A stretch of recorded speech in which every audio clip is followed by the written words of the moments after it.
He never expected the knock on his cabin door to change everything. High in the cold mountain valley a quiet man lived alone tending the land and keeping to himself. His days were simple, his nights silent, until he heard that the neighbor had let go of his old cook, a woman everyone said had lost her touch and her spark. When she arrived on his porch she carried only a dented pot and a bundle of herbs, yet there was a fire in her eyes that no one else had noticed. He hired her without a second thought, and from the first meal she made something shifted in the cabin. The stew warmed more than his body and the bread seemed to steady the loneliness that had sunk deep into the wood of the walls. Each morning she woke before the sun, leaving gentle scents drifting through the air. Wild berries simmered in a kettle, fresh greens sizzled over the fire. She hummed songs of places he had never seen, and somehow the mountain wind softened around her voice. She tended the garden until it burst with life. She cleaned the cabin until the dust fled to the hills. She listened when he spoke, even when his words came slow and uncertain like stones rolling down a quiet slope.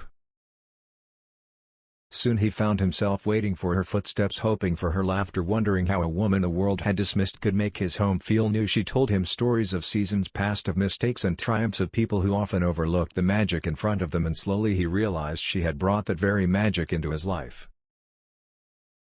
One evening while the fire glowed gold she handed him a bowl of soup richer than anything he had ever tasted. She smiled and said she was grateful he had seen what others had not. In that moment he understood that she had not been hired at all. She had arrived like a blessing carried by the mountain wind, changing his life with every small act of care. And in the quiet of that high valley the man who once walked alone found that he did not wish for silence anymore.